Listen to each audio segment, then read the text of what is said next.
Cuando uno piensa en un profeta como Isaías, ¿qué es lo primero que se viene a la mente? Seguramente alguien que predice el futuro, ¿no? Bueno, hoy vamos a ver que la cosa es mucho, pero mucho más compleja. Para decodificar esta figura fascinante, vamos a seguir las ideas del experto Jesús M. Azurmendi. Claro, la imagen popular es esa, ¿no? Una figura medio mística, casi con una bola de cristal, contándonos qué va a pasar mañana. Pero, ¿y si esa imagen, esa caricatura, nos está tapando lo más importante? ¿Si nos impide ver la función real y crucial que cumplían estas personas? Bueno, vamos a meternos de lleno en esto. El objetivo aquí es simple. Vamos a dejar de lado el estereotipo para descubrir el rol histórico o político que de verdad jugaba un profeta en el antiguo Israel. A ver, seamos honestos. Esta es la idea que casi todo el mundo tiene en la cabeza.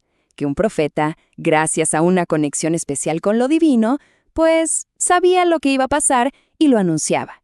Es una idea súper extendida. Y justo aquí es donde la cosa se pone buena.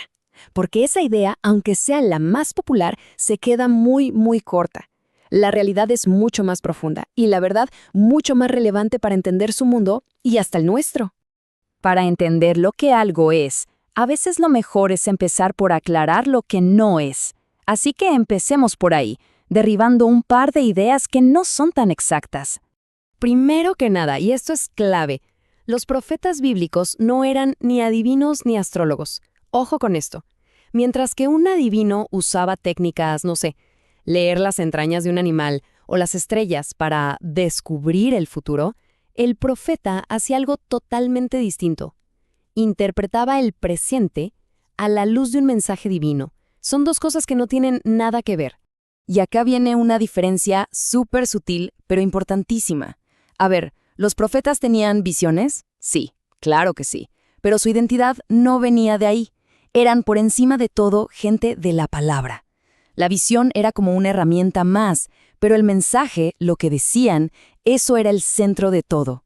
El objetivo no era el trance místico, para nada. Y miren, esta frase de Azurmendi lo resume de una manera perfecta.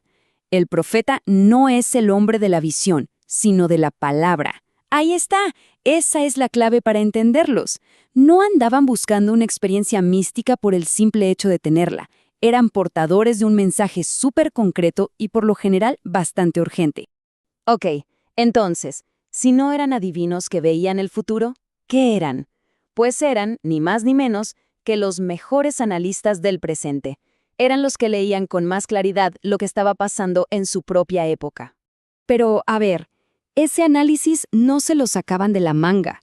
Un profeta estaba, primero que nada, súper arraigado en el pasado, en las tradiciones de su gente. Conocían la historia, las leyes, los pactos, todo lo que los definía como pueblo. Ese pasado era su base, su fundamento, para interpretar todo lo demás. Y con todo ese bagaje, con ese conocimiento del pasado, su trabajo principal era leer el presente. Así de simple y así de complejo. Analizaban las crisis políticas, las injusticias sociales, la corrupción religiosa del momento. Eran, si lo pensamos bien, como los comentaristas políticos y sociales más incisivos y valientes de su tiempo. Y solo por eso, solo por esa comprensión tan profunda del pasado y del presente, es que podían hablar del futuro. Pero ojo, no como una predicción mágica, sino como la consecuencia lógica de las acciones del presente. Era como decir, miren, si siguen por este camino, pues esto otro es lo que va a pasar, es inevitable, pura causa y efecto, nada de adivinación. Bien, ¿y cómo hacían para comunicar este análisis tan potente? Obviamente no escribían informes aburridos ni nada por el estilo. No, usaban herramientas de comunicación literarias y hasta dramáticas, súper poderosas.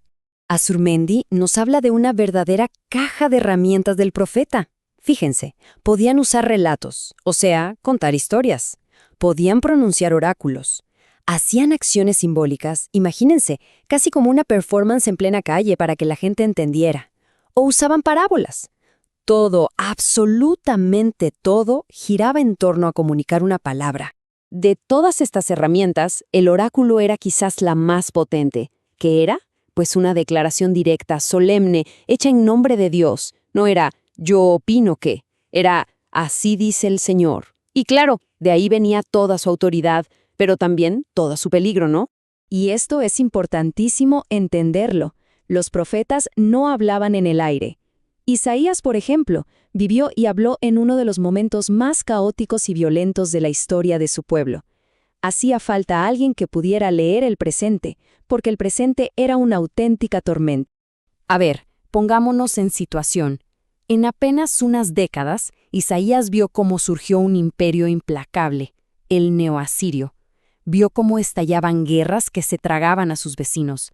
Vio con sus propios ojos cómo el reino del norte era aniquilado por completo.